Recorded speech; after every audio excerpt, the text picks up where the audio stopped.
amados, pues buenas noches. Capítulo 2 de Hechos. Les recuerdo, estamos estudiando este libro maravilloso. Esta ya de Hechos es nuestra quinta reunión, pero apenas vamos en el capítulo 2. ¿Ok? 2.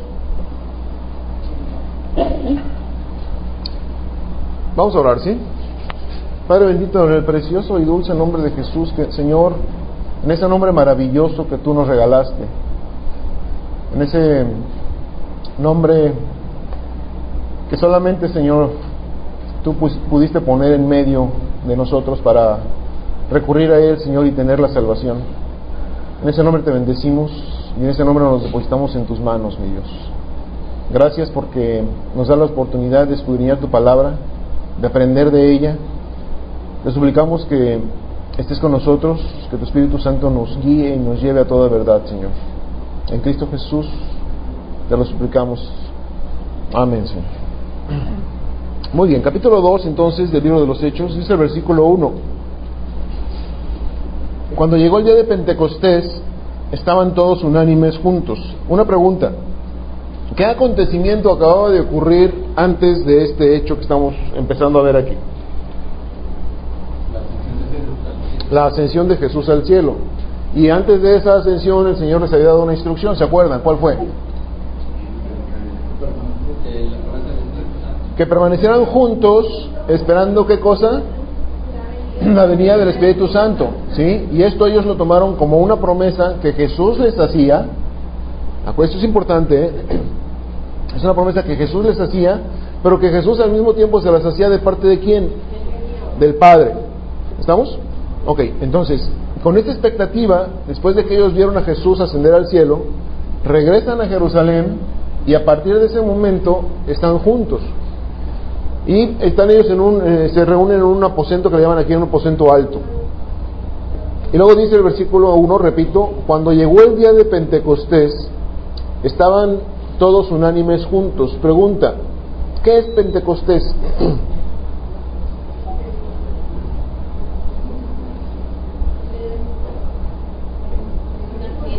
Ya los agarré en curva.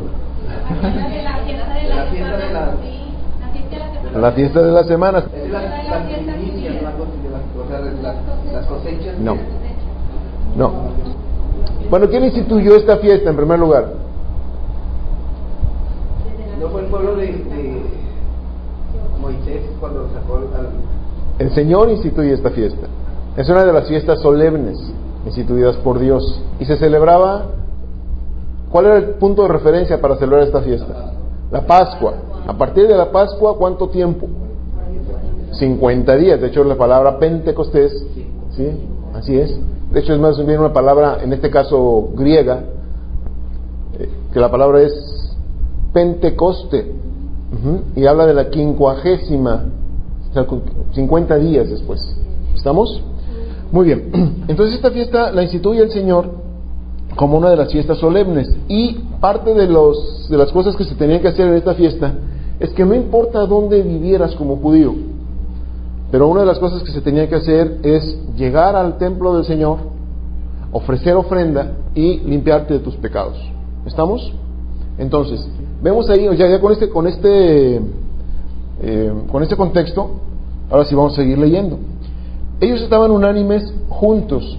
Hay quienes dicen que estaban juntos particularmente en este día, precisamente por la relevancia del día, de la importancia que ese día tenía. Entonces, como en una fiesta, ellos permanecían juntos esperando algo de Dios. No sabían que en ese tiempo iba a llegar. Sin embargo, en este día en particular, así como nosotros, ¿no? Cuando hay algo especial, somos más, ¿sí? Los que nos reunimos. Y de repente, dice el versículo 2, vino del cielo un estruendo como de un viento recio que soplaba.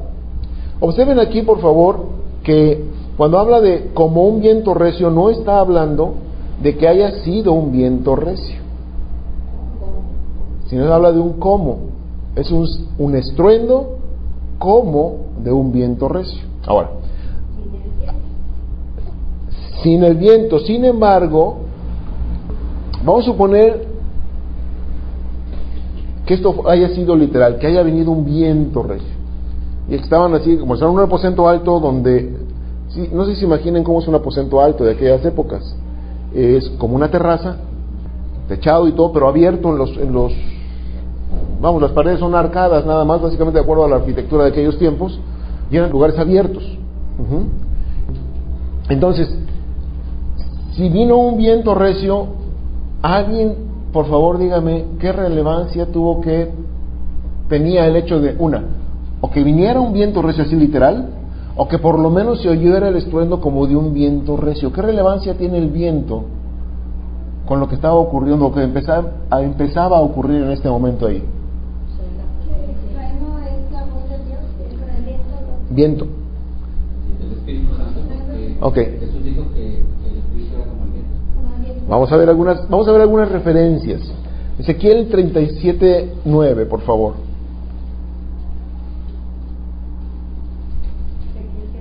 (37:9).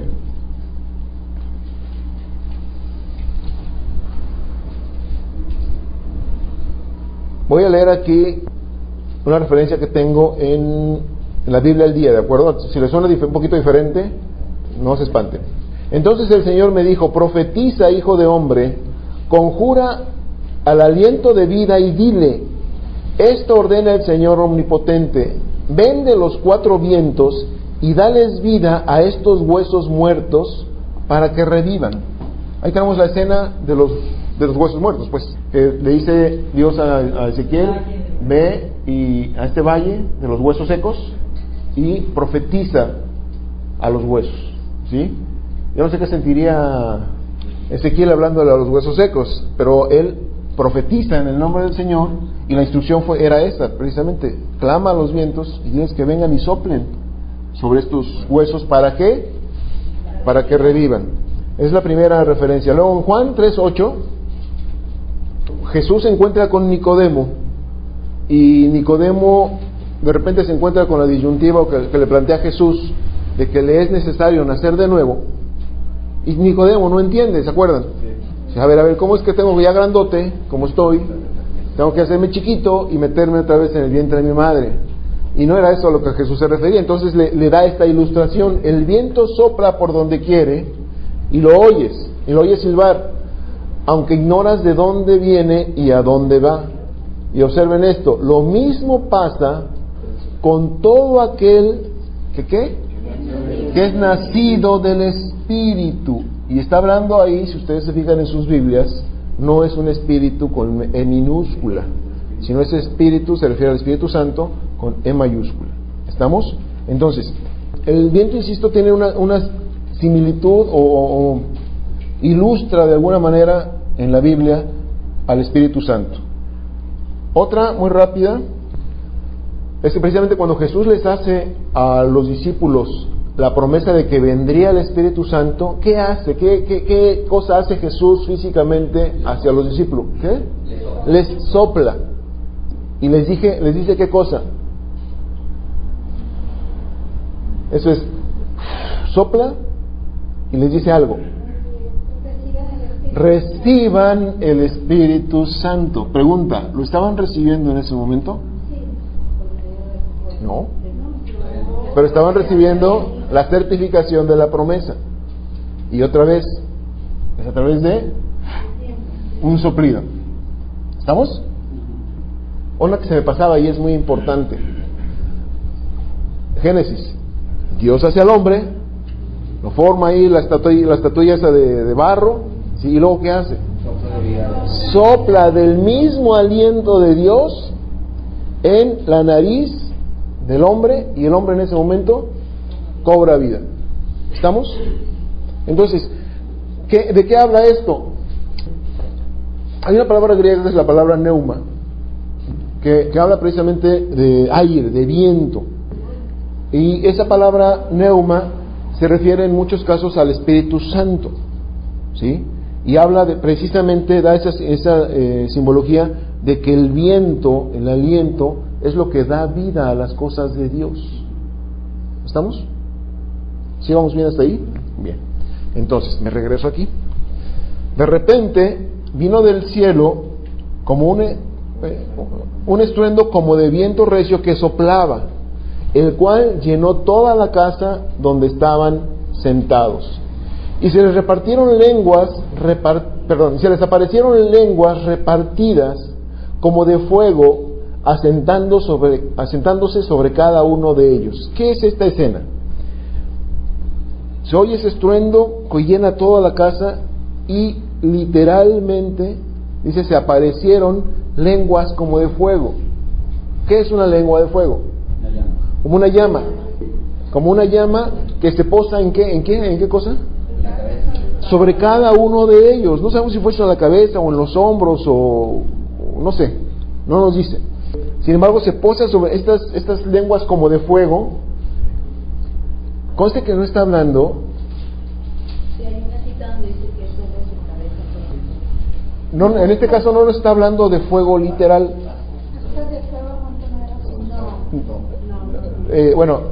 Insisto, nada más no es relevante, si es sobre la cabeza o sobre la cosa que se posó sobre cada uno de ellos. Esto sí es importante, sobre cada uno de ellos. Así es. ¿Y qué nos representa esto de que haya sido sobre cada uno? Una, es personal. ¿Qué más? Que puede ser sobre todo y No hay distingos. A partir de este momento empiezan a romperse los esquemas de distinciones. Nada más eran los sacerdotes. Exactamente, ¿sí? En los profetas, en ciertas personas escogidas por Dios, donde el Espíritu de Dios se manifestaba. Vemos incluso, por ejemplo, a un Sansón, tremendo pecadorzote. Sin embargo, tenía un propósito de parte de Dios. Y cuando el Espíritu de Dios venía sobre él, es cuando hacía las grandes proezas de su fuerza. De hecho, cuando Sansón muere, si ustedes se acuerdan de la historia, él es amarrado en los pilares del templo, y el Espíritu Santo viene sobre él, y con esa influencia él derriba los pilares y el templo cae, ¿sí? Entonces, vemos cómo el Espíritu Santo se ha ido manifestando en diferentes personas, pero no en todo el mundo. ¿Estamos? Y en este caso empiezan a romper esos esquemas de distinción, y el Espíritu se reparte simbólicamente sobre cada uno a través de estas estas lenguas como de fuego, sin distinción de cada uno de los que estaban ahí. Y conste que en el capítulo 1 habíamos visto que había hombres, había mujeres, de todo. Estaban los hermanos de Jesús, estaba su mamá, y había un montón de discípulos diferentes. Entonces no hay distingos ahí. Luego dice, y fueron todos, esta palabrita me encanta, todos llenos del Espíritu Santo, y comenzaron a hablar en otras lenguas. Y conste que aunque se refiere en español a la misma palabra, lenguas, que en el versículo anterior, insisto, las lenguas que hablan como lenguas de fuego son como flamas, como llamas. Creo que sí las podemos imaginar, ¿verdad? Y en este otro caso está hablando ya de lenguaje, idiomas. Comenzaron a hablar en otras lenguas. Y además esta palabra de lenguas infiere a un idioma no aprendido de manera natural. ¿Estamos? No eran sus lenguas maternas o paternas, como quieran. Y ni siquiera fueron a Harmon Hall o cosas por el estilo, ¿sí? No tomaron cursos, no tomaron a Quick Learning ni cosas por el estilo, ni compraron Inglés sin barreras, sino simple y sencillamente empezaron a hablar espontáneamente lenguas o idiomas que no conocían, que no habían aprendido. Eso es importante, muy importante, porque es justamente la prueba de que el poder de Dios está presente en ese momento, y no nada más la prueba para ellos, que debió haber sido muy sorprendente para ellos mismos, pero el impacto viene después. Ahora bien, otra cosa importante aquí es que según estas lenguas, estos lenguajes, estos idiomas, les eran repartidos según el Espíritu les daba que hablasen. No, Señor, yo quiero arameo. Bueno, algunos hablaban arameo como lengua natural. Yo quiero árabe. Yo quiero el idioma que se habla allá en Portos. griego. No escogieron ellos, era el Espíritu Santo. Otra cosa importante, observen. Hablar en lenguas, y esto espero que quede bien claro, mis amados, no es decir incoherencias. Como cuando vamos y estamos en guerra espiritual y empezamos a hablar en lenguas. ¿Sí saben cuál es la frase clásica? ¿Sí se la saben en otras lenguas? Saca la bazuca, saca la bazuca, saca la bazuca. Digo, estamos hablando de guerra espiritual, ¿no? Y empezamos a hablar cosas raras, ¿sí? ¿Cómo? Arranca la baranda y cosas por el estilo.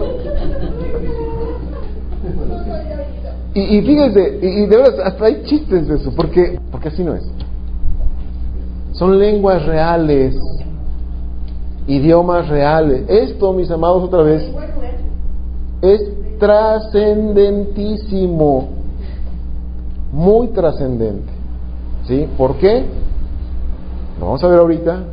Pero gracias, miren, si hubieran sido lenguas desconocidas, tanto para ellos, salud, que ya de hecho para ellos lo eran, pero hubieran sido ruidos raros, articulaciones, o sea, te articulas con la boca raras, no hubiese tenido el impacto de parte de Dios que tuvo esto. Insisto, hablar en otras lenguas es hablar en otros idiomas auténticos y reales. ¿Está claro? Oye, versículo 4. No, perdón. Versículo 5. Observen cuál es el impacto de esto. Moraban entonces en Jerusalén judíos, varones piadosos de todas las naciones bajo el cielo. Aquí ya déjenme hacer algunas aclaraciones. Esta palabra moraban, déjenme aquí les digo muy rápido, es la palabra griega katoikeo. Entiendan esto, por favor. Aunque dice en español moraban, ¿qué significa en español moraban? Que vivían, que residían ahí. De hecho, morar es sinónimo de residir. La expresión real, o esta palabra de katoikeo, se refiere a que nada más estaban alojados de manera temporal. ¿Qué quiere decir? Que por la fiesta de Pentecostés eran gente que había venido de muchos lados y que en ese momento se estaban alojando, así como cuando es Semana Santa y muchos regios moran o keidoqueo en la isla del Padre, ¿sí? Nada más temporalmente. Y ahí están, como si vivieran, como si fueran a su casa. Bueno, ese era el mismo caso aquí. Por la fiesta estaban reunidos. Ahora bien, me regreso acá. Dice, entonces, estaban entonces en Jerusalén, incluso de hecho, perdónenme que haga esta oración, dice, moraban entonces, o sea, nada más en ese tiempo, durante ese lapso, estamos, otra vez me regreso al ejemplo de la isla del Padre, entonces, en vacaciones, en la Semana Santa, ese es entonces, ¿de acuerdo? Un tiempo determinado. En Jerusalén, judíos, esto es importante, importantísimo, no está hablando de gente de otras nacionalidades, está hablando de judíos. Importante, ahorita vamos a ver por qué. Judíos, varones piadosos. ¿Por qué habla de varones piadosos? Así es, estaban en obediencia a Dios, a los mandatos de Dios, estaban ahí cumpliendo con el Señor, de acuerdo a estas ordenanzas. Y luego dice, de todas las naciones bajo el cielo. Ajá. Esto es, si ustedes recuerdan, déjame hacer un contexto histórico aquí. Los judíos, a partir de la dominación romana, bueno, desde antes, desde Babilonia de hecho, muchos judíos fueron llevados a Babilonia, y cuando después de 70 años el Señor los libera del dominio de Babilonia, muchos se regresaron, pero otros no se regresaron a Jerusalén, se quedaron en los contornos de donde habían estado cautivos. De hecho, si ustedes observan, por ejemplo, el libro de Nehemías, si ustedes se acuerdan, Nehemías, que fue el que recibió de parte de Dios la instrucción de volver a levantar los muros de Jerusalén, estaba en el centro del dominio Sí, del imperio que dominaba en ese entonces, y ahí es donde pide autorización y apoyo para que lo dejaran ir a Jerusalén, y el apoyo en materiales y en cartas de licencia para construir los muros, si se acuerdan.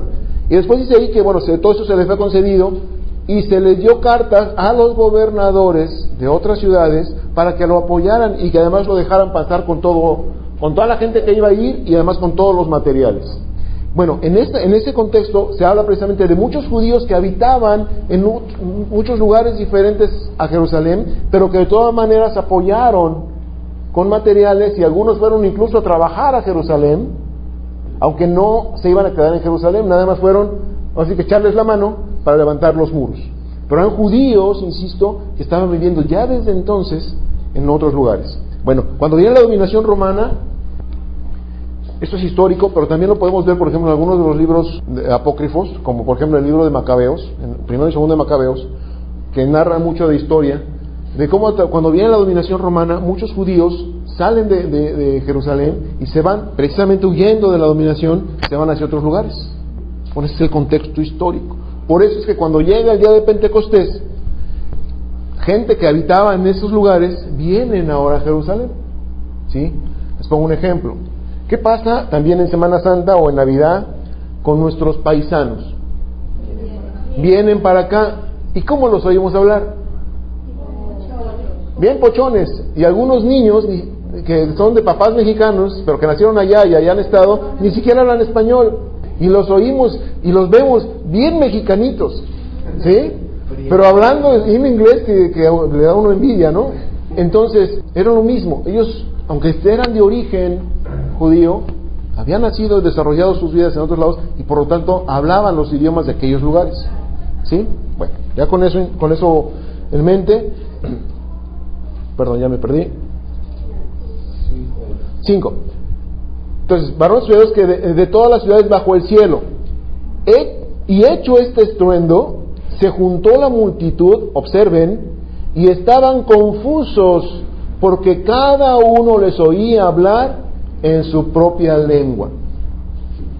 Otra vez, Semana Santa, viene uno de nuestros paisanos y se va allá a Jalostotitlán de las manzanas y de los pulques, donde lo único que se habla es totonaca, y de repente él llega allá y oye a uno de los paisanos de ahí de Jalostotitlán de las manzanas y de los pulques hablando en perfecto inglés. ¿Y usted de dónde aprendió? Pues se queda de a 6, ¿no? Para él es natural porque viene de otro lado. Y el llegar a un lugar donde supone que no hablan su idioma, los escucha, sorprende. Pero aquí se multiplicaba este asombro porque oían a muchos que sabían ellos que eran galileos, que moraban en Jerusalén, que no estaban influenciados por las culturas de otros lugares y que nada más hablaban arameo, particularmente en Jerusalén. Los oían hablar en las lenguas que ellos hablaban en sus lugares de residencia, ¿sí? Y les entendían. Eso es insisto, lo sorprendente. Y estaban atónitos y maravillados, diciendo: mirad, ¿no son galileos todos estos que hablan? ¿Cómo pues les oímos nosotros hablar cada uno en nuestra lengua en que hemos nacido? Insisto, ya no eran judíos, de raza judía, pero habían nacido en otros lados. Y vuelvo a hacer énfasis. El impacto era para ellos. Dios, a quien quería impactar en ese acontecimiento, amén de dejar el cumplimiento de la promesa de la venida del Espíritu Santo sobre sus discípulos, Dios quería causar un impacto a aquellos que estaban en la fiesta. Eso se llama, en términos de producción, se llama logística. Ahorita les voy a explicar por qué. Pero observen cómo todo eso es plan de Dios. Cómo se manifiesta algo ahí particular y los que venían de fuera son impactados por eso. Ahora bien, luego dice, empieza aquí a describir de dónde venían las diferentes gentes: partos, medos, elamitas y los que habitamos en Mesopotamia, en Judea, en Capadocia, en el Ponto y en Asia. Fíjense bien, si nosotros tuviéramos un mapa aquí, nos podríamos dar cuenta de la extensión territorial que abarcaban estos pueblos que están mencionando. Y estamos hablando de prácticamente más de la mitad del Medio Oriente.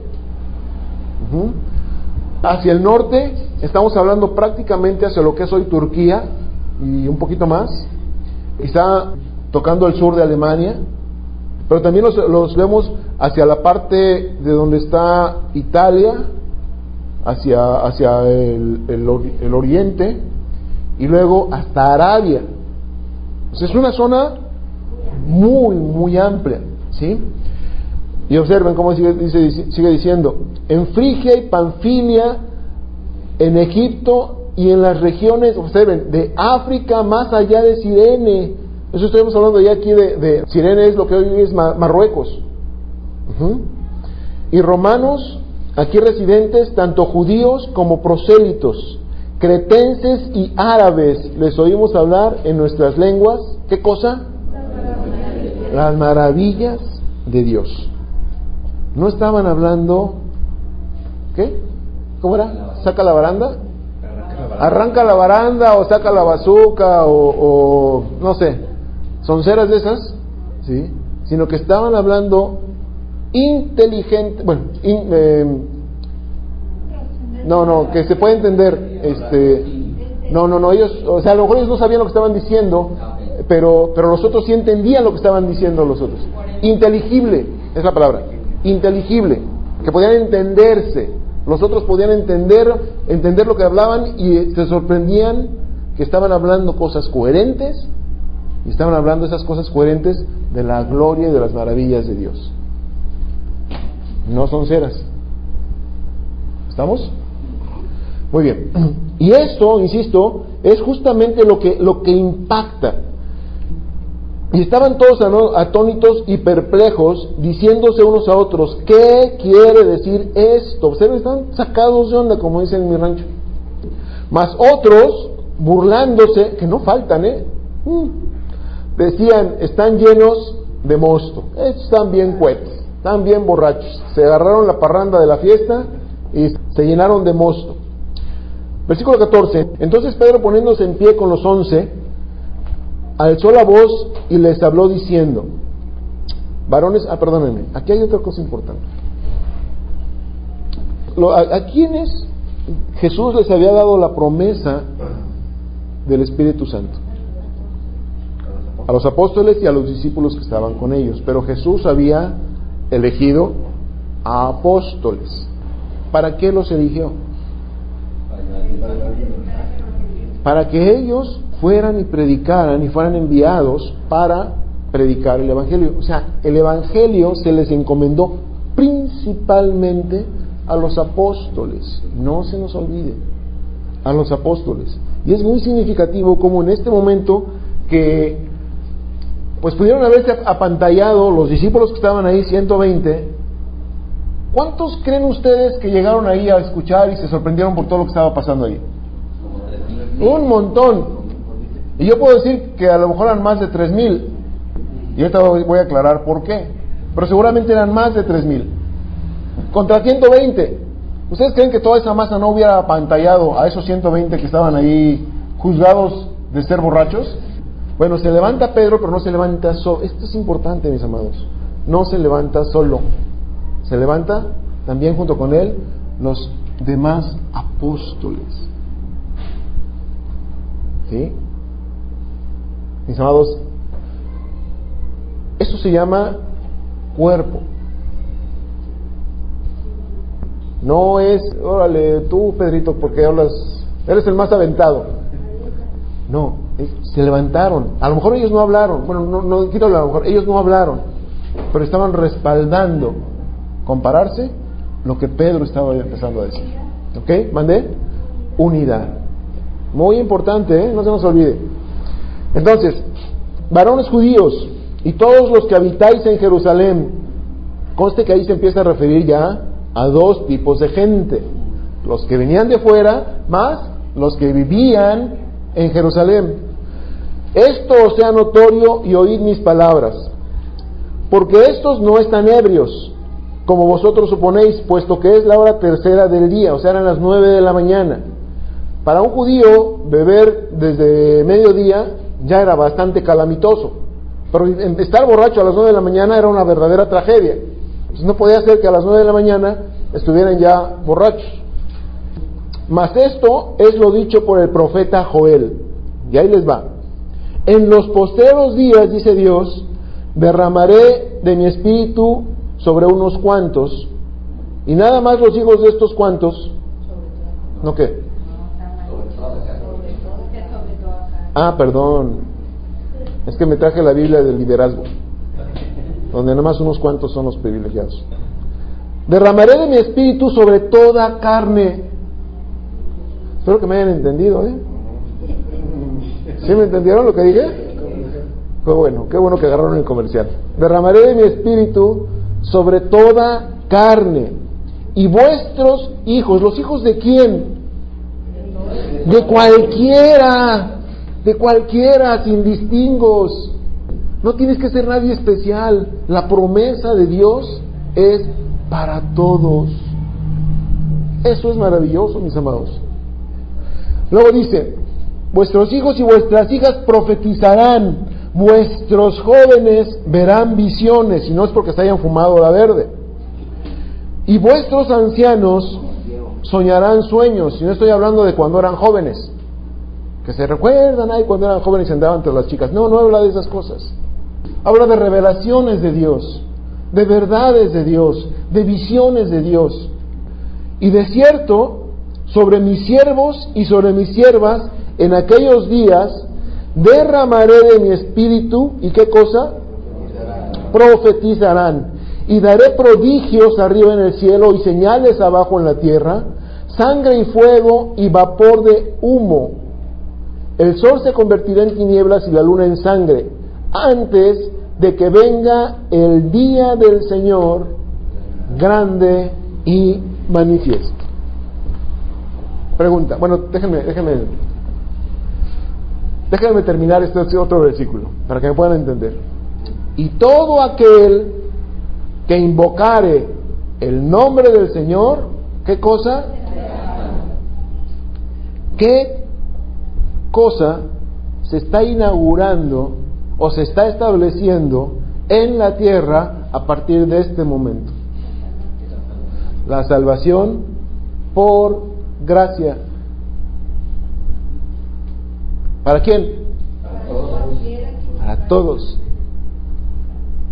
Y justamente es en este evento donde esa promesa se patentiza, se hace evidente a partir de ahí para cualquiera. Y es aquí donde empezamos a hablar justamente de lo que es el derramamiento de la gracia de Dios. ¿Para qué? Para salvación. Este momento, mis amados, no es nada más que, ay, vino el Espíritu Santo, sentí bien padre, vibré, me caí y hablé de cosas raras. No, va mucho más allá que eso. Estamos hablando de que viene manifiestamente el Espíritu Santo y con él se instaura la gracia de Dios para salvación de cualquiera. No sé si me están entendiendo. Yo sé que aquí no estiramos los amenes, pero aquí es donde un amén sí cabría. ¿Sí? Un gloria a Dios sí cabría. Y por cierto, no sé por qué no estiramos los amenes y las glorias de Dios, pero bueno. Es que esto es sorprendente, y no nada más sorprendente, es trascendentísimo para la historia de la iglesia. Porque es justamente en este momento donde la iglesia encuentra el sostenimiento de parte de Dios para fortalecer todo lo que Dios le estaba encomendando a la iglesia acerca de hablar el evangelio, manifestar su gloria y que la gente conociera a un Dios de gracia, un Dios de poder, y que a través de ello la gente pudiera ser salva a través del conocimiento de Jesucristo. ¿Estamos? yo sí insisto, es lo que este acontecimiento, lo que está sucediendo ante nuestros ojos, de acuerdo con lo que estamos leyendo, es súper trascendente. Si ustedes se fijan, el mensaje que da primero Pedro es acerca de una promesa de Dios. ¿Establecida para quién? ¿O dada esa promesa para quién? Está dada al pueblo judío, pero es una promesa que se extiende para todos. ¿Estamos? De parte de Dios. Entonces, Pedro, y conste que era un pescador sin culto, un pescador sin educación. Y observen cómo esquematiza aquí, si habláramos de homilética, que es el arte del buen predicar, hubiera sacado 10 Pedro. Porque primero les da, insisto, el fundamento, la promesa de Dios. Y luego les empieza a hablar cómo esa promesa de Dios se lleva a cabo. Y luego les da el meollo del asunto. Y ahí les va. Varones israelitas, oíd estas palabras. Jesús Nazareno, varón aprobado por Dios, entre vosotros, con maravillas, prodigios y señales que Dios hizo entre vosotros, por medio de él, como vosotros mismos sabéis. ¿Qué está haciendo Pedro aquí? Reafirmando, observen, cosas que la gente ya sabía, vio. Muchos de los que estaban ahí vieron, conocieron a Jesús, vieron sus maravillas. Quizá muchos de los que estaban ahí comieron lonches de pescado. Y muchos estuvieron quizás en crucifican. Sí. Muchos de esos quizá también, que fueron de los mismos que comieron lonches de pescado, ¿sí? En la caída de meditación de los 5,000, muchos de esos también gritaban después, crucifícale. Pero muchos de esos también fueron los que después de los lonches de pescado dijeron, no, pues esto está bueno, además son gratis. Jesús se va a otra ciudad y ahí van ellos detrás de Jesús, buscando qué cosa, volver a comer. ¿Sí se acuerdan que Jesús les dice, comieron como vacas gordas? Por eso me siguen, no porque quisieran aprender de mí. Bueno, esos mismos, muchos quizás estaban en este lugar, por eso Pedro les dice, ustedes lo conocieron, ustedes vieron sus maravillas, ustedes aprobaron y se dieron cuenta que venía de parte de Dios. No les voy a contar cuentos, ustedes lo conocen. Salud. A observen esto, es precioso, entregado por el determinado consejo y anticipado conocimiento de Dios. ¿Qué quiere decir eso? Dios lo ofreció. Que los planes de Dios, o sea, lo que ocurrió ahí con Jesús, no era algo, como dice nuestro héroe nacional, estaba fríamente calculado. No era algo que fue espontáneo, no era algo que ocurrió nomás porque sí, sino que Dios mismo había determinado a ese Jesús. Dios mismo sabía lo que iba a suceder ahí. A Dios no le sorprendió, no andaba de picnic y tuvo que ir Gabriel, el arcángel, a decirle, Señor, Señor, están crucificando a tu hijo. No. ¿Cómo, Gabriel? Ya era parte del plan. Y un plan, por favor entiendan esto, eterno. ¿Diseñado cuándo? Desde la eternidad, antes de la fundación del mundo. ¿Para cuándo? La eternidad. ¿Sí, mis amados? ¿Sí? Perdónenme que esté siendo tan ¿cómo llamarlo? Tan minucioso en esto. Pero es que esto es el fundamento, o uno de los fundamentos de nuestra fe. Que Jesús no es un espontáneo que nació ahí, como cuando la gente se va a Pamplona y corren para que los toros no los corneen. No es espontáneo. No.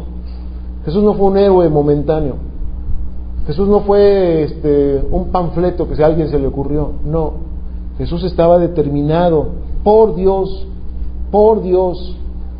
desde mucho antes que el ser humano existiera. ¿Estamos?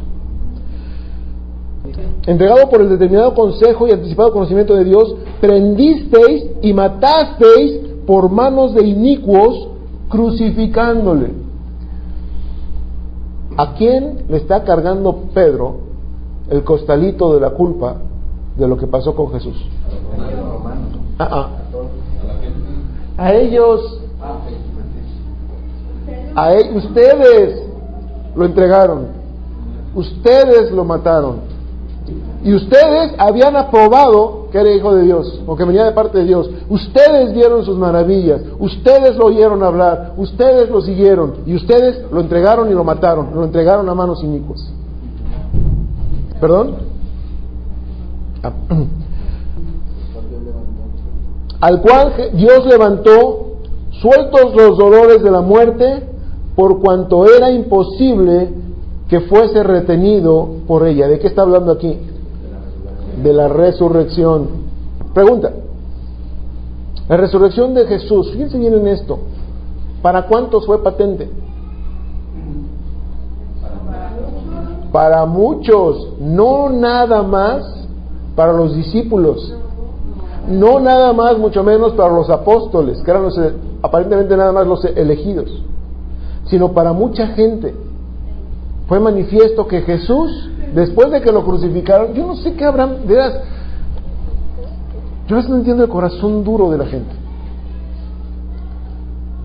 Porque eso de que Jesús fue crucificado no fue algo que pasó desapercibido ahí en Jerusalén, fue todo un acontecimiento. Todo mundo se enteró, y no nada más, no quiero quitarle relevancia a Jesús, pero no nada más por quien era Jesús, sino por todo lo que sucedió en torno a su crucifixión. En el momento de su muerte, los cielos se oscurecieron en pleno día, 3 de la tarde, tembló, los sepulcros fueron abiertos, muchos se levantaron de los que estaban muertos, el velo del templo se rasga, o sea, muchas cosas maravillosas. Entonces, digo, tendríamos que haber estado dormidos, pero durmiendo la mona, yo creo, para no enterarnos de lo que estaba pasando en ese momento. La gente supo que Jesús murió crucificado, y después mucha de esa gente lo vio caminando,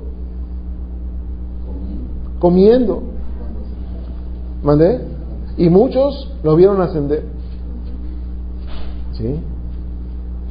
Y muchos todavía no creían. Eso es lo inexplicable. ¿Sí? Ahora bien, por eso que Pedro le está tirando duro aquí. Versículo 25. Porque David dice de él: veía al Señor siempre delante de mí, porque está a mi diestra, no seré conmovido. Por lo cual mi corazón se alegró y se gozó mi lengua, y aún mi carne descansará en esperanza. Porque no dejarás mi alma en el Hades, ni permitirás que tu santo vea corrupción. Esto que está escribiendo David ahí es algo que escribe en un momento de aflicción de David. Pero esta visión le viene de parte de Dios, y esta visión le consuela cuando ve David al Señor. ¿Se acuerdan que en una ocasión Jesús dijo: David me conoce? ¿Y qué le fue lo que le dijeron los fariseos?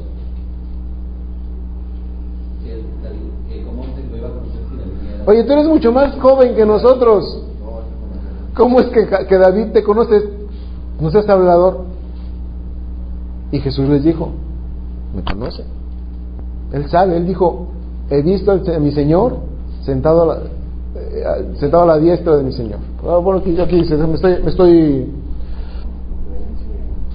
veía, no.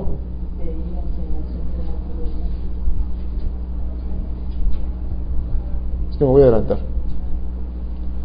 Bueno, aquí es que está más adelante.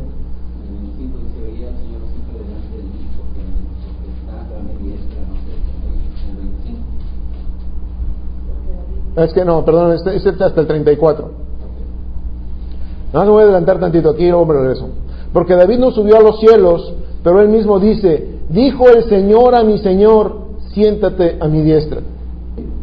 Ahorita, déjenme me regreso, es que me emocioné y me adelanté, perdón. Estábamos aquí: porque no dejarás mi alma en el Hades, ni permitirás que tu santo vea corrupción. Aquí está hablando proféticamente de Jesús. Pero al mismo tiempo, entendamos esto, David está hablando, insisto, en un momento de aflicción de parte de Dios, en un momento de aflicción, él ve de parte de Dios esto, y él recibe esto como consuelo. ¿Por qué? Por la promesa de la resurrección. Por la promesa. Fíjense bien, David, sin entender muchas cosas, sin conocer el Nuevo Testamento, sin conocer a Jesús, él sabía que por promesa de Dios, él iba a resucitar. Y eso le viene a él consuelo, por eso dice, no dejarás a mi alma en el Hades, ni dejarás que tu santo vea corrupción. Me hiciste conocer, observen esto, me hiciste conocer los caminos de la vida, me llenarás de gozo con tu presencia. Y este mensaje tiene dos sentidos. Otra vez, habla proféticamente es una profecía mesiánica, hablando de Jesús, que Jesús no sería dejado en el sepulcro, su alma, su cuerpo no vería corrupción, y también que resucitaría y conocería los caminos de la vida, ya resucitado, con vida ya no de hombre, sino eterna, y además que recibiría el gozo de estar en la presencia de Dios. Todo eso es en el sentido de Jesús, pero al mismo tiempo, David está recibiendo esta visión de parte de Dios para sí mismo. Insisto, y él con esto puede estar tranquilo de que él resucitaría algún día, sin entender cómo, por qué, pero le viene como un consuelo de parte de Dios. Y él sabe que él mismo estará algún día en la presencia de Dios. Y fíjense cómo desde aquel entonces a David se le revela justamente el resultado de lo que Jesús vendría a hacer a este mundo. Darnos a cada uno de nosotros la vida eterna en presencia del Señor. ¿A través de qué? De que si bien morimos en esta tierra, resucitaremos para Él. Y recibiremos el gozo eterno de estar en la presencia de Dios. ¿Sí me están entendiendo? ¿Vamos claros hasta aquí? Varones hermanos, versículo 29. Se os puede decir libremente del patriarca David que murió y fue sepultado, y su sepulcro está con nosotros hasta el día de hoy. Observen. Pero siendo profeta y sabiendo que con juramento de Dios le había jurado que de su descendencia en cuanto a la carne levantaría al Cristo para que se sentase en su trono, viéndole antes, habló de la resurrección de Cristo, que su alma no fue dejada en el Hades, ni su carne vio corrupción. Es esto lo que es la profecía mesiánica. Y a este Jesús resucitó Dios, de lo cual todos nosotros somos testigos. Otra vez, ahí se reafirma. Así que, exaltado por la diestra de Dios, y habiendo recibido del Padre la promesa del Espíritu Santo, ha derramado esto que vosotros veis y oís. Pregunta, ¿la gente que estaba ahí veía al Espíritu Santo? No. ¿Qué veía? La manifestación. ¿Cómo era la manifestación? Otra vez, en lenguas, el estruendo aquel, y hablar en sus propias lenguas, no importa de dónde venían, con gente que se supone que no la hablaba esas lenguas, haber oído que hablaban de las maravillas de Dios y ellos lo podían entender. Insisto, esto, Dios logra un impacto a través de esto en esta gente. Así es, de parte de Dios de manera directa. Ahora bien, porque David no subió a los cielos, pero él mismo dice, dijo el Señor a mi Señor, otra vez, siéntate a mi diestra hasta que ponga a tus enemigos por estrado de tus pies. Sepa pues ciertísimamente toda la casa de Israel que a este Jesús, a quien vosotros crucificasteis, Dios le ha hecho, ¿qué cosa? Señor y Cristo. ¿Por qué Cristo?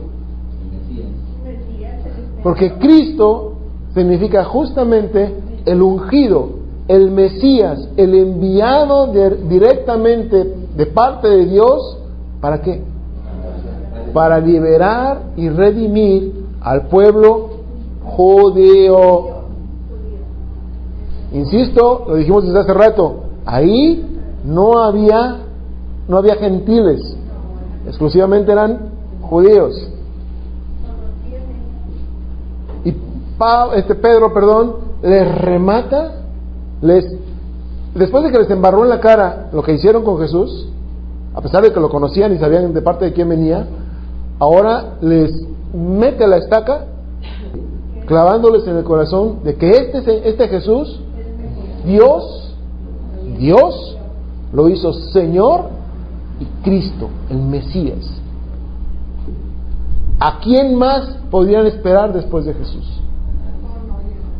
¿Por qué creen entonces que dice lo que sigue?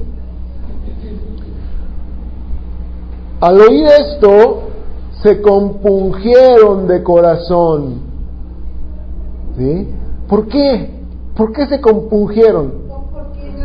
¿Qué es compungirse? Afligirse, no es andar con pujiditos. ¿Sí? Es afligirse, entristecerse, sacudirse. Esto lo sacudió tremendamente. Se estremecieron y dijeron a Pedro, bueno, fue tanto su estremecimiento que les hizo reaccionar acerca del mensaje que Dios les estaba dando, primero a través de la manifestación del Espíritu Santo y rematado por las palabras de Pedro, muy evidente. Y entonces reaccionan a eso y dijeron a Pedro y los apóstoles: varones, hermanos, ¿qué haremos? O sea, si ya nos derrumbaste todos nuestros castillos, nos estás derrumbando toda la esperanza que teníamos, nos estás derrumbando todos nuestros argumentos, ¿qué nos queda por hacer? ¿Qué hacemos? Se sintieron, yo creo, perdónenme que use esa expresión, pero se sintieron encuerados por lo que estaban viendo y por las palabras de Pedro. Los dejaron desnudos, sin ningún argumento en el cual pudieran ellos, de acuerdo a su cultura, de acuerdo a sus expectativas, apoyarse sin esperanza alguna, más que dándose cuenta que lo que Dios estaba haciendo era verdaderamente de parte de Dios. Por eso fue quizá ese compungimiento. Yo no sé si se diga así, pero bueno, vamos a dejarlo así, compungimiento. ¿Me entienden, verdad?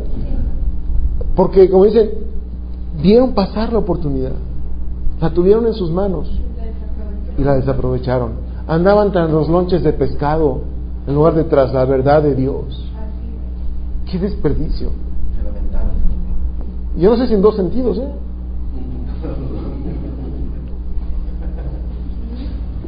¿Por qué? Porque esa oportunidad era una oportunidad de oro y por baratijas la dejaron pasar. Desgraciadamente hoy sigue sucediendo lo mismo. Y Jesús lloró porque dijo: Jerusalén, ¿cuántas veces se ha acercado Dios? Te ha dado oportunidades, te ha cobijado como la gallina a sus polluelos, y ahí vas de necio tras otras cosas.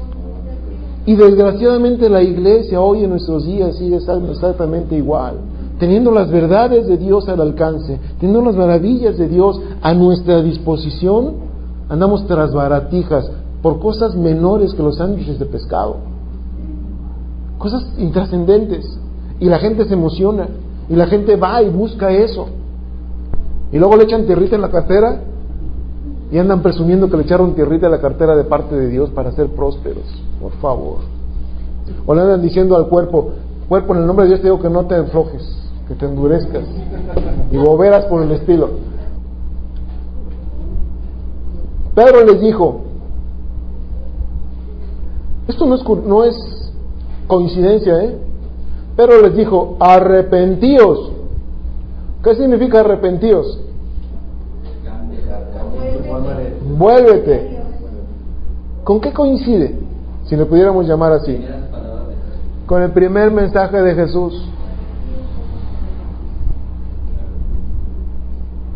Jesús no viene a dejarnos iguales. El mensaje de Dios jamás va a ser para ser iguales. Nunca en la vida. Requerimos algo que se llama arrepentimiento, un cambio, una transformación total en nuestras vidas. Y bautícense cada uno de vosotros en el nombre de Jesucristo para perdón de los pecados, no para que sean prósperos, ni les vaya bien, ni que sus negocios les vaya a todo dar, o que ya no se peleen con su suegra. No. El bautismo no es para otra cosa, sino para perdón de pecados. El arrepentimiento es para un cambio de vida radical, no superficial de ahora, ya soy cristiano porque los domingos voy a la iglesia y sigo haciendo lo mismo de toda mi vida el resto de la semana. Y un mensaje que desgraciadamente nos hemos tragado y así hemos vivido como iglesia. Donde, insisto, la verdad de Dios ha quedado a un lado. Y recibiréis el don del Espíritu Santo. Porque observen esto, versículo 39, porque para vosotros es la promesa. Oye, pero si les acababa de echar en cara que conocieron a Jesús, vieron sus maravillas, lo siguieron, lo oyeron, lo entregaron, lo rechazaron, gritaron crucifícale, lo entregaron en manos inicuas para que lo mataran, ¿merecerían la gracia de Dios? ¿Merecerían una promesa de parte de Dios? A nuestras vistas, no. Pero eso se llama gracia. Gracia manifiesta de parte de Dios en ese momento y prometida desde los tiempos de Joel y desde antes. Gracia de parte de Dios, misericordia pura de parte de Dios. Y a veces andamos buscando, insisto, otras cosas más que la gracia. No, Señor, es que emocioname de otra manera, porque la gracia ya está muy sobada. La misericordia, no, sí, Señor, yo sé que tú eres misericordioso, pero más emoción, más milagros, más, no sé. Y se nos olvida que la gracia y la misericordia manifestada aquí, a esta gente que había entregado a Jesús, a esta gente que dejó pasar la oportunidad de Jesús, a esta gente que despreció a Jesús, a ellos se les da la promesa de parte de Dios. Porque para ustedes es la promesa, y para vuestros hijos, y para todos los que están lejos. Y observen, apertura total de la puerta a cualquiera, aún no judío, para cuantos el Señor nuestro Dios llamare.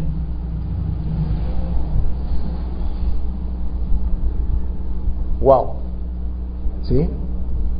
Ya no nada más los judíos. Ya no es una gracia nada más para el pueblo selecto. ¿Sí? Es una gracia abierta a través de los judíos para mucha gente, de cualquier pueblo, de cualquier nación, para todos aquellos de los cuales el Padre tenga misericordia, de los cuales el Padre llamare. Me llama mucho la atención que Jesús hablaba de una parábola donde decía que un señor hizo una cena y preparó todo para la cena. Había pozole, carne en su jugo, lonches de pescado, había, ¿cómo se llama de las tiras de espagueti? De muchas cosas, todo lo que nos gusta a nosotros, había de todo, bonitos adornos, hasta contrataron un cuarteto de cuerdas para que pusiera el ambiente. Y entonces el Señor dijo, bueno, inviten a estos, dio su lista de invitados. Y esta lista de invitados empezó a poner pretexto. No, es que yo compré una yunta y voy a ir a ver cómo está. No, es que hoy me caso y pues no puedo ir. No, es que yo compré un terrenito por ahí, allá cerca de la presa, y pues voy a ver que no se me haya inundado ahora que está lloviendo tanto. Y pretextos, y se perdieron la fiesta. Rechazaron la invitación. Llegó un momento en que el Señor dice, ok, ellos no quisieron, vayan por las calles, abro las puertas a cualquiera otro que quiera venir. La invitación primero para los hijos. A los hijos, ¿sí? A sus 3 hijos. Sí, tienes razón, tienes toda la razón. ¿Sí? ¿Y dónde estaban los hijos? No fueron. Y estos 3 hijos representan lo más cercano, el pueblo. ¿Sí? Y no quisieron ir, pusieron muchos pretextos. La puerta se abre y la invitación se abre también. ¿A quiénes?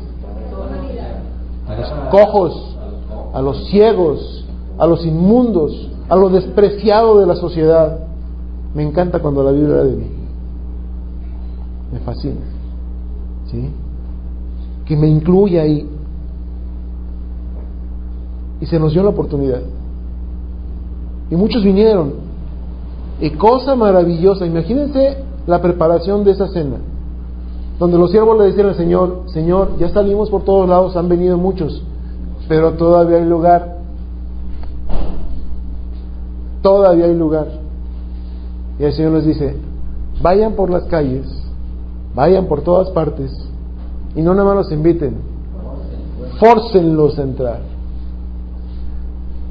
Y a nosotros cuando se nos dicen fórcenlos a entrar, no, chachachi, nos da miedito.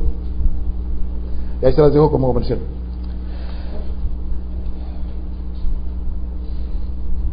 Así que los que recibieron su palabra fueron bautizados y se añadieron aquel día como 3,000 personas. Yo les decía que seguramente eran más de 3,000. ¿Por qué nos dice todos recibieron la palabra y se bautizaron?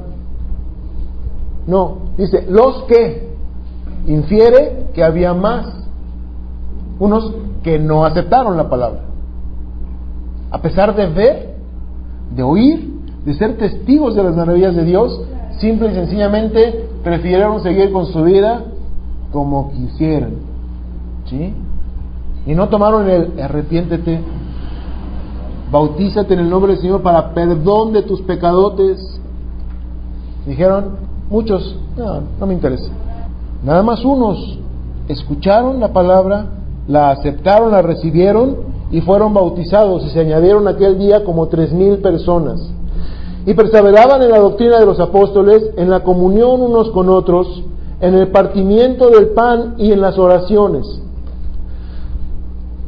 Quiero que noten esto. En este lugar hemos tenido un compromiso de predicar la palabra, la sana doctrina. Y como lo veíamos en algún estudio, la doctrina que Jesús dejó de sus enseñanzas a los apóstoles. La sana doctrina. Y yo sigo siendo abierto a que si me equivoco, si me desvío, me corrijan, por favor, por nuestro bien. Mi oración es que el Señor nos permita no desviarnos. Pero ese es nuestro empeño, predicar la sana doctrina. Nos encanta convivir juntos y la pasamos bien, ¿sí? Yo lo paso encantado de la vida con ustedes. Yo creo que los he visto, creo que ustedes también. Si no hay que cenar, van por cena. O traemos cena. Nos encanta el repartimiento del pan, y más cuando viene acompañado de salchichitas o palitos, y nos encanta. Y muchas veces nos falta convivir y compartir también las oraciones. ¿Sí me están entendiendo?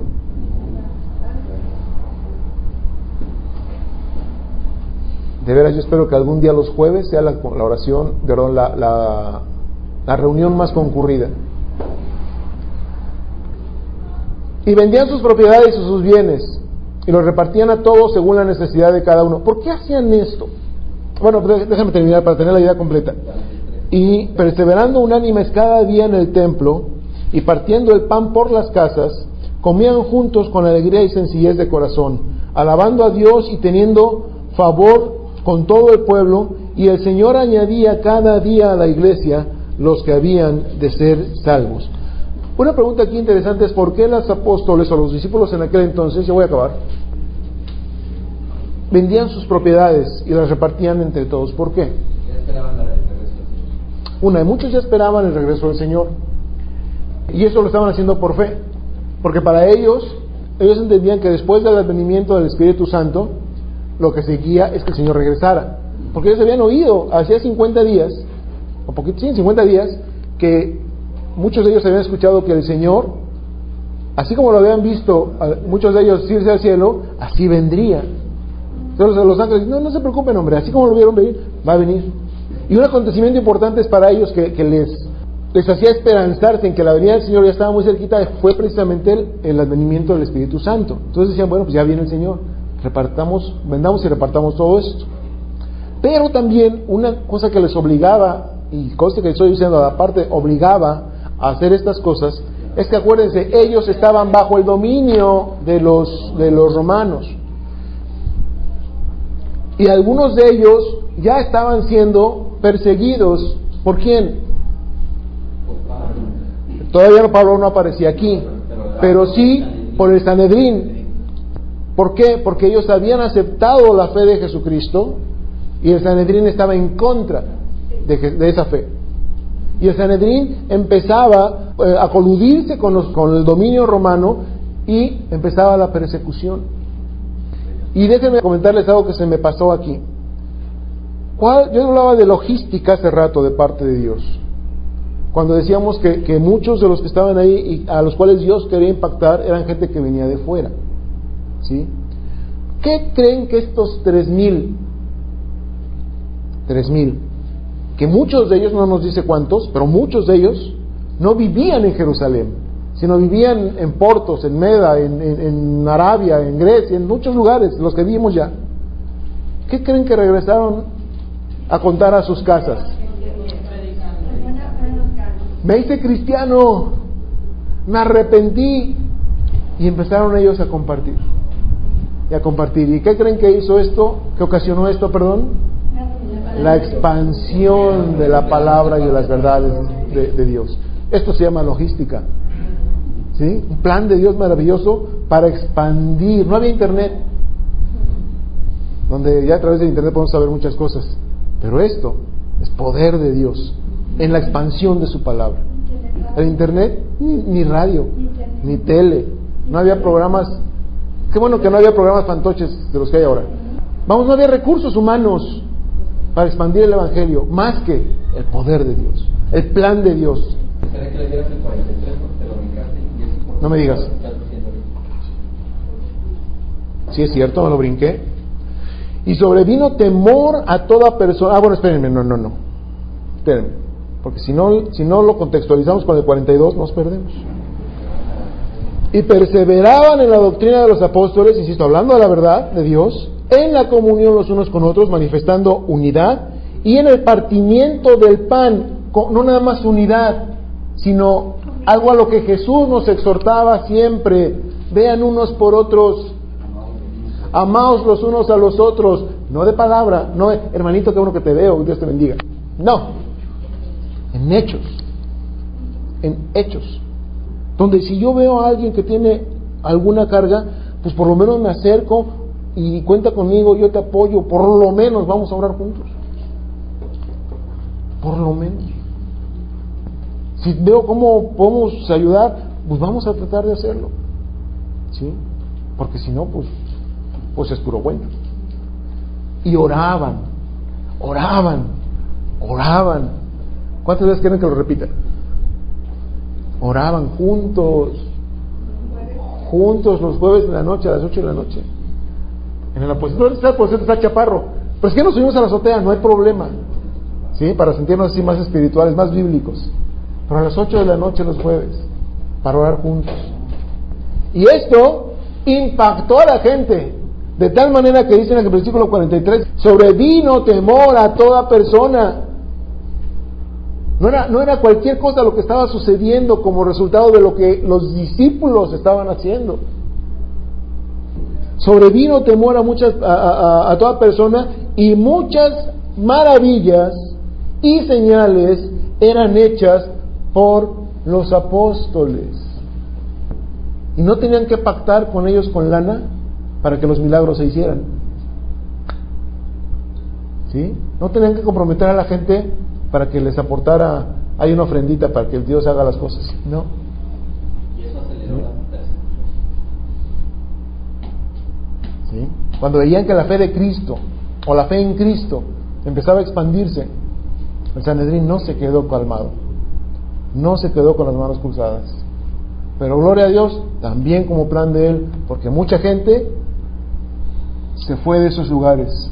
Vino lo que se llama la dispersión de la iglesia naciente, ¿sí? Otra vez, esos planes maravillosos de Dios, ¿sí? Veamos entonces, mis amados, cómo el reto es fuerte. Digo, a veces hablamos despectivamente de la iglesia primitiva. Esa iglesia primera donde veían y disfrutaban de las maravillas de Dios, ¿todos creían? No. ¿Todos aceptaron? No. Pero el impacto que tenía la iglesia, el dejar que el Espíritu Santo guiara, el estar en expectación, expectantes a lo que fuera marcando Dios, a lo que, insisto, dio la fuerza a la iglesia, ¿sí? Y muchos de esos, seguramente muchos de esos, son de aquellos que nos cuenta la historia, que fueron después capturados y llevados ante las autoridades y sacrificados por creer en Jesucristo.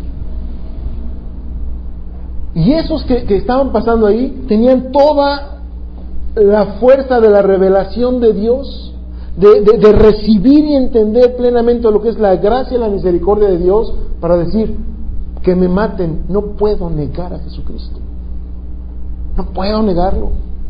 Y los mataban, los torturaban para que negaran a Jesús. Que me maten, no lo niego. Te corro de la chamba, no, entonces no soy cristiano. Ay, mira cómo es, aleluya. No, hombre, mi esposa sí, yo no. ¿Qué diferencia? Dios quiera, mis amados, de veras, Dios quiera que podamos, nomás esto que hemos leído, desear, anhelar como parte activa de nuestra vida la manifestación de Dios. No para decir: ahí se mueve mucho el Espíritu, es basura. No para decir: es que yo tengo los dones, eso es basura. Sino para hablar las maravillas de Dios y que la gente que no lo conoce pueda conocerlo y tener la oportunidad de que también para ellos las puertas de la invitación de Dios sean abiertas y que vengan a la cena del Señor y vengan a gozar de la promesa de Dios de salvación en Cristo Jesús para ellos. Amén. Padre Santo, cuánto nos reta, Señor, cuánto nos sacudes, Padre, al leer detenidamente tu palabra, al escudriñarla, al entenderla, Padre. Que tu Espíritu Santo no nada más nos haga entender, Señor, sino que nos dé la fuerza, nos dé el discernimiento claro, Señor, para actuar en consecuencia de lo que estamos entendiendo. Te bendecimos a ti, Señor, y es a ti únicamente al que damos la gloria, porque esto tú nos lo has dejado, mi Dios, como una promesa maravillosa de que nosotros podemos ser partícipes de tu obra manifiesta, de tu obra gloriosa, de tu plan eterno, Señor. Somos beneficiarios y al mismo tiempo somos obligados, solidarios de esa obra tuya, Señor, para con otros. Te bendecimos, Señor, y te glorificamos porque nos has tomado en cuenta en gracia y en misericordia, y porque así nos das también la oportunidad de ser instrumentos en tus manos para beneficio de otros, mi Dios. A tu nombre sea la gloria, en el nombre de Jesús, Señor. Amén, Padre.